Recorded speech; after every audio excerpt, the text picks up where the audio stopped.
Hey guys, this is Kristin from Printable Cuttable Creatables. In this video, I'm going to show how to assemble the Easter Bunny treat box. As you can see here, this design includes a version with a shaker lid and a version with a solid lid that's pieced together from cardstock. I'll put a link in the description below where you can download the SVG file from my shop. To start, I've cut the pieces for the top of the box and the bottom of the box. I would recommend to either cut them from different sheets of cardstock or just be very careful after you've cut the pieces out so you don't get them mixed up. I found it easier to cut the top pieces from one sheet and the bottom pieces from a different sheet of cardstock. And I'm just going to set these over to the side so I know that all of these pieces belong to the top box and won't get them mixed up with the bottom box pieces. So I'll go ahead and set these pieces over to the side, and I'll start with the side strips. I'm going to apply some glue onto the side tab here, and then I'll place the other strip on the tab to connect them together.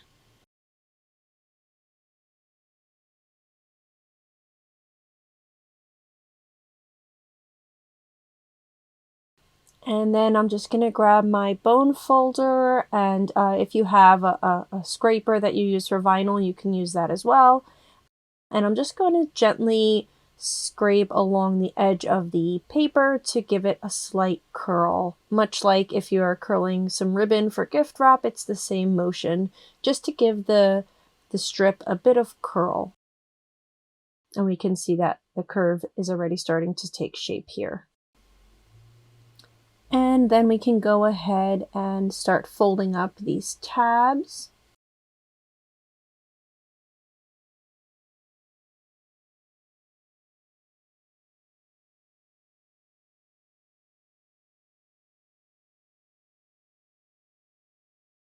And once our tabs are folded, we can go ahead and add glue to the tabs. It's kind of hard to see here, but you don't need a ton of glue, just a little squiggle or dot on each tab is fine. And then we can go ahead and wrap it around the base insert piece. Now the file comes with a cap piece and a base piece, and the base piece is just a hairline smaller than the cap piece. The cap goes on the outside of the box and the base piece goes on the inside of the box. So to tell the two apart, I just line them up on the table and make sure that this bottom edge is aligned, and then now we can see that one of them is slightly bigger, and that's the cap, and then the one that's slightly smaller is the base piece that we need. So I'll go ahead and set the cap aside. So the base piece that we need is going to go on the inside of the box, and then we're going to curl this side piece around it. So first we need to find the bottom of the face. So this flatter edge here is the bottom of the bunny's face. And then we're going to take the side strip that has the tab, and we're going to place the tab at the bottom of the bunny's face. So I'm just attaching it on here. And then I'm going to apply some pressure to make sure it sticks. And then I'm going to gently start curving the tabs around the base piece, and I'm going to cup the side with my hand to help curve it around. And I'm just going to keep rotating the shape and pressing the tabs down so they stick. And just continue working my way around the shape until we get back to where we started from.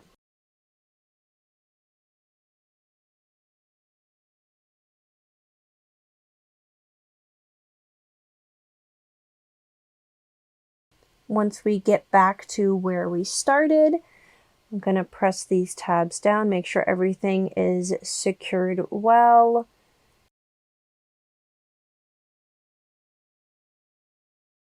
And then we can apply some glue where the two ends meet here. Make sure that has a good stick to it. And we can see our box taking shape. And then we can go ahead and place the cap piece on top to cover up those tabs. So we need to find that flatter bottom edge of the cap piece and line it up with the flatter bottom edge of the box piece.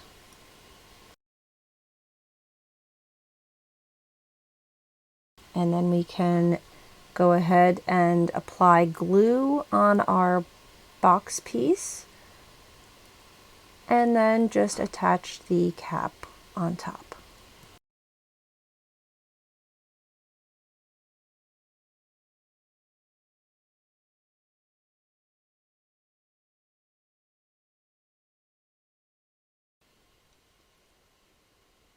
And there we go. We have one side of our box that's done. And then it's the same exact steps to assemble the other side of the box. So we have our cap pieces and we have the side strips, and I'm going to set the cap and base aside, and I'm going to start by putting glue on the tab of this side strip and then attaching the other side, lining them up and just making sure that's pressed down well.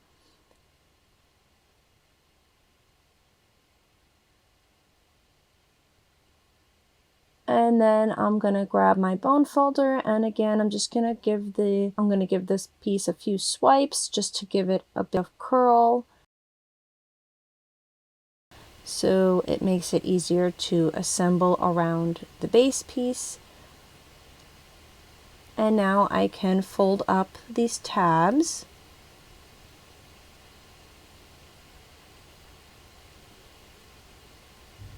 And once my tabs are all folded, now I can go ahead and apply glue along the tabs. So now I have my tabs glued, and now I can work with the base piece. So I'm going to line these up, and I can see that the one is slightly bigger. That's my cap piece, and then this is the base piece. So I'm going to find that flatter bottom edge to start with. And then I'm going to find the tabbed end of my side piece, and I'm going to go ahead and place that tab at the bottom of the base piece and just start attaching those tabs and making sure that they are pressed on well. And then I'm just going to continue rotating the base piece and tucking those tabs in, pressing them down. I'm going to cup the side of it with my hand to help tuck those tabs in, and just continue working my way around the base piece until I end up back where I started.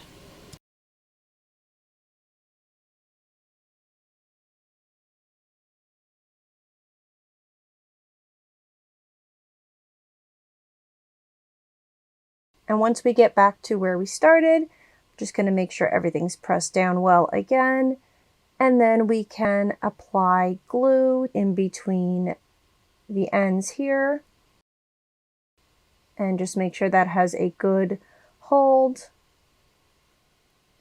And now we have our box taking shape. So now we can add the cap piece on top of it. So we're going to find that flat bottom edge of the box. And then we can grab our cap and line up those edges. And then we can add glue on here. And then just make sure we find that flat bottom edge and place it over the end of the box. Make sure your edges are lined up. And then make sure everything is pressed down well so it gets a really good stick.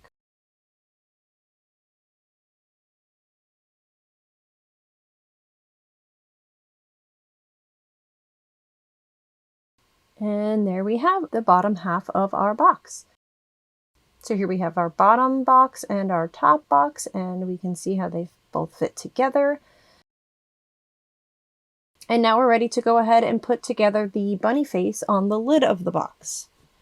So we're going to start with the solid lid, which is just layered from pieces of cardstock. So we have the pieces set up here, and this black piece is going to serve as the base, and then we're going to layer the bunny face on top of it. If you don't like having the black piece as a base, you can cut an extra one of these from white cardstock and use that as your base, and then put the black on top and then the face on top of that. Another option is to remove these face cutouts in your design software, and then you can use the separate face pieces that are included with the shaker version of the lid, and you can layer them on to create the face instead.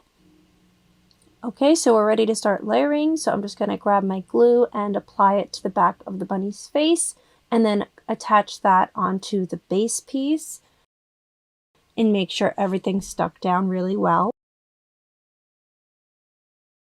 And then we can place some glue in these ear openings, and then the little pink pieces will fit in just like a puzzle.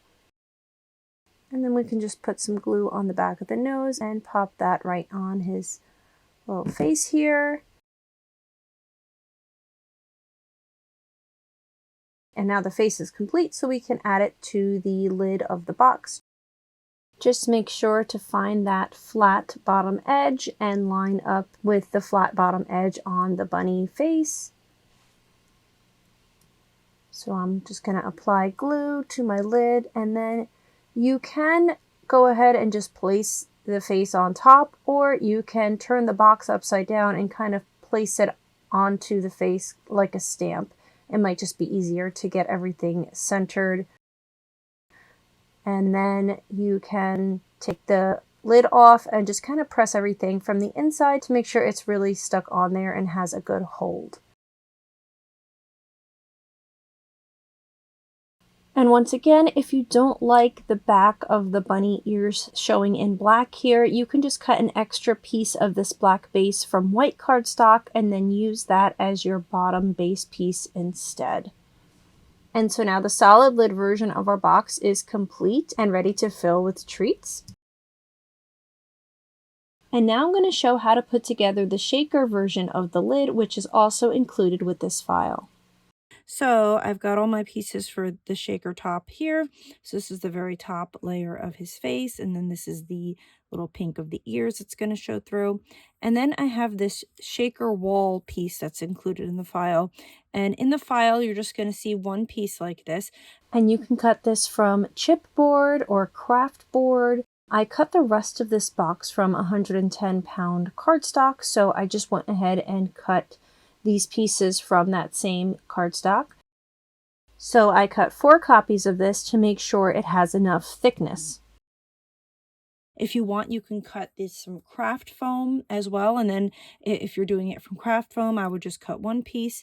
In this case, like I said, I did it from 110-pound cardstock, so I cut 4 copies of this, and then when they all line up, it makes a thick wall to leave room for our shaker fill. So the first thing I'm going to do is and then we have the acetate piece here as well.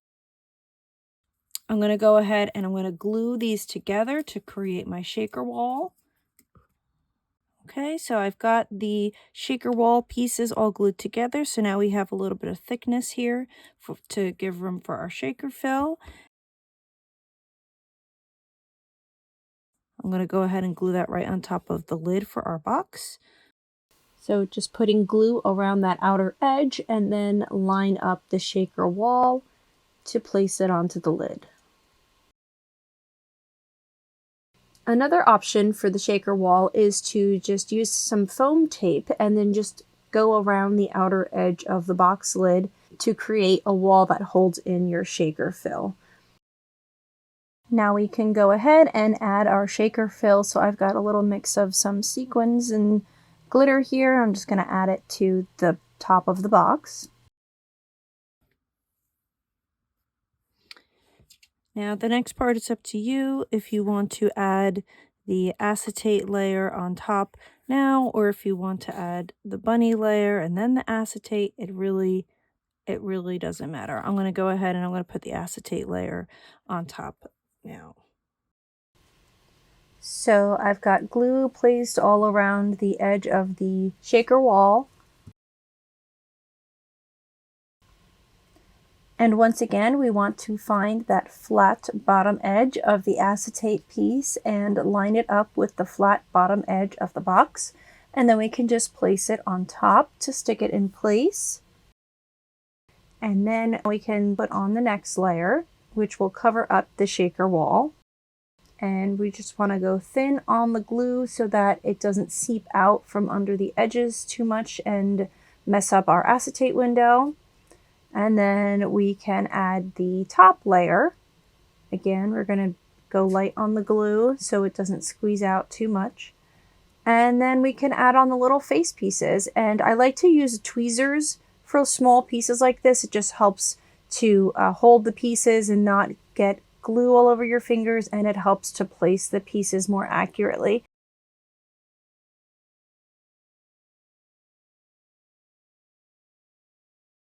So here I'm adding the eyeball and the other eye, and now the nose right on top. Make sure that has a good stick on there, and that's it. Our shaker lid is done, and that's it for this version of the box. And now here we have both of our boxes, the solid lid and the shaker lid. And we can go ahead and fill these with treats and stick them in our Easter basket or just gift them as is. I hope you found this tutorial helpful. If you have any questions, feel free to leave them in the comments below, or you can shoot me an email and I'll be happy to help. Thanks for watching. I'll see you next time.